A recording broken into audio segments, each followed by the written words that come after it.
Warning, the following video contains strong language which may be offensive to some viewers or inappropriate for children. The content within this video is intended for mature audiences only. Just sound so smooth.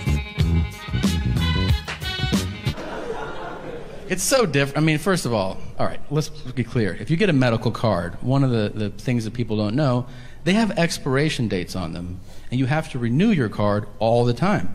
And it's not what you think. It's not exactly the easiest thing. You have to get in your car, you have to drive down to a place. That's it. That's all you gotta do is get down there. Takes like 5 minutes. But my card expired 3 years ago. I still haven't renewed it.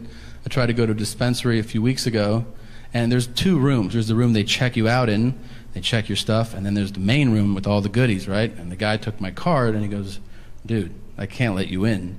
Your card expired 3 years ago." And I was like, "Come on, man." And he was like, "All right." I was like, wow, I'm a really good negotiator, huh? I didn't really, well, once you put it like that, yeah.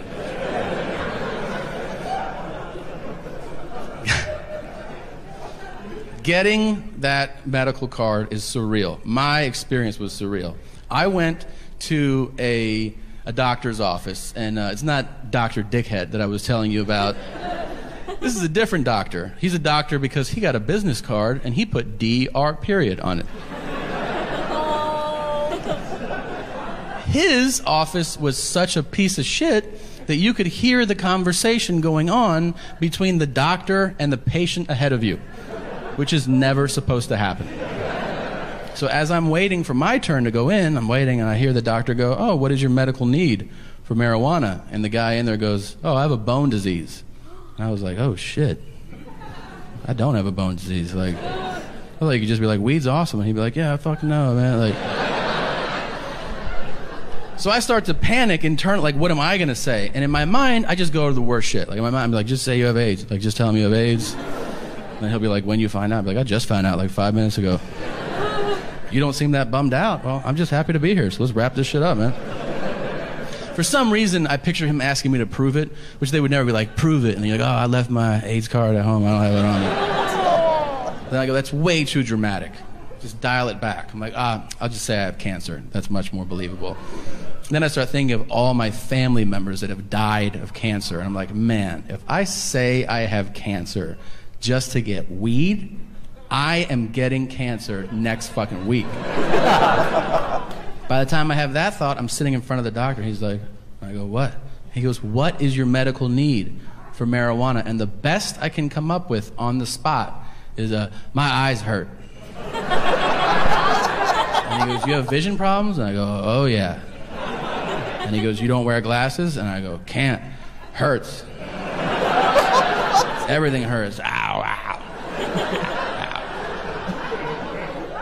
He writes me a prescription. I go to leave. As I leave, I see the guy who's going in next. And I don't know why I think it's going to be funny to listen. Because I think he's not going to get it. And I'll tell you why. I completely judge the guy. Because the guy's your typical LA Cholo Mexican gangbanger. Okay? It's a very specific look. You've seen movies. You know what the fuck I'm talking about. Khaki Dickies with an oversized white t-shirt, Chuck Taylors, an LA hat, and also an LA tat in like this general area here. So it's like, oh, if I lose my hat, I still have my favorite team right fucking here. So I listen at the door. I'm like, ha. And I hear the doctor go, "What is your medical need for marijuana?" And the guy goes, "I just really like the way the weed makes me feel." And then the doctor wrote him a prescription for that. Yeah, you don't have to lie. You can just be like, "Weed's awesome." And he's like, "Yeah, I fucking know." I feel sorry for all the people with diseases that keep coming in here, man. The last dude's eyes didn't even work. It was sad.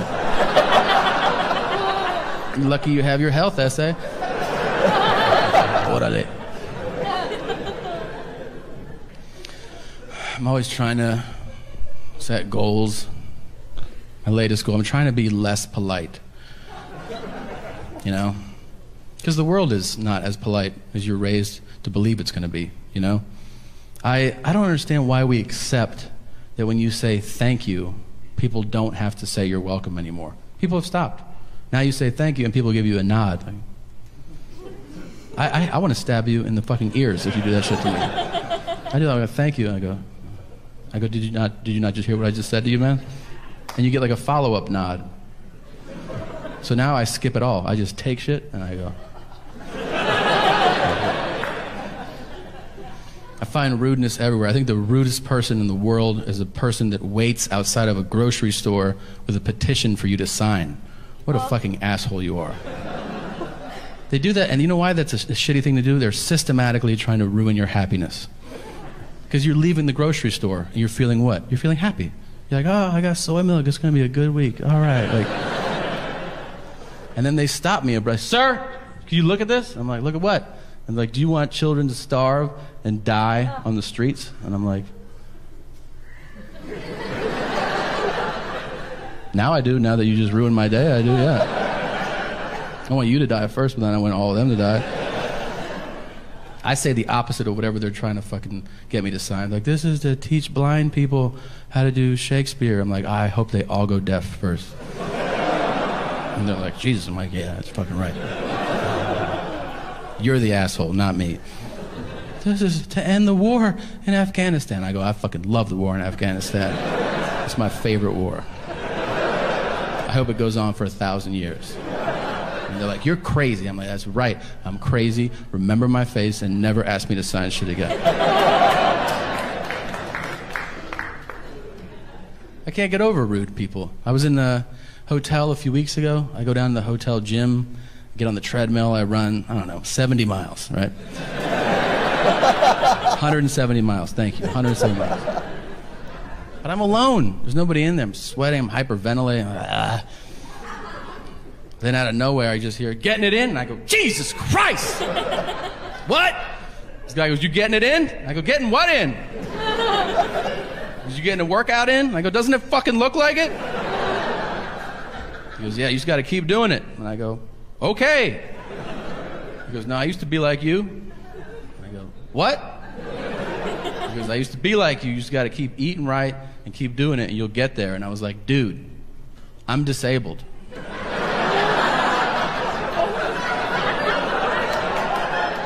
He was like, I'm sorry, I didn't let me point something out. It's okay for me to make jokes about disabled people and people with horrible diseases because they make me uncomfortable and I don't want to be like them.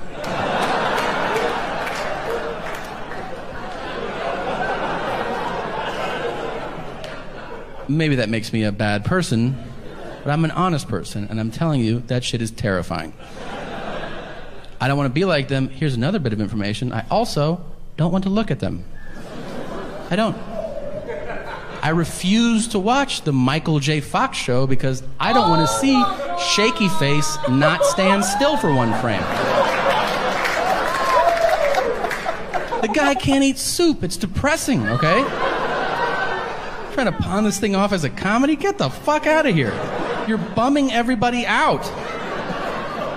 How many Parkinson's jokes am I supposed to applaud with this thing? I won't watch the show. I've seen a commercial. I will not watch that show. You know why? A version of it plays in my head, and it is fucking awful. And I think it's probably accurate. I really do. I bet you that show is nothing but setups for that shit. I bet it's just like, here's in the next episode, he goes, Dad, can you help me hammer in this nail? And he goes, you know they don't trust me with those. And then you get to go at home, I get it, he's got fucking Parkinson's. You don't think that's been fucking pitched in the writer's room? It's pasta night. Dad, can I get some Parmesan? That's one thing I can do forever. I'm good. I said I'm good.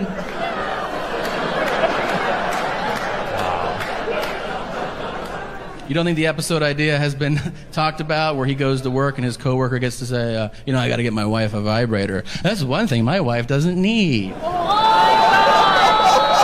And then you get to go, I get it. He's got fucking Parkinson's. I don't want to see that shit.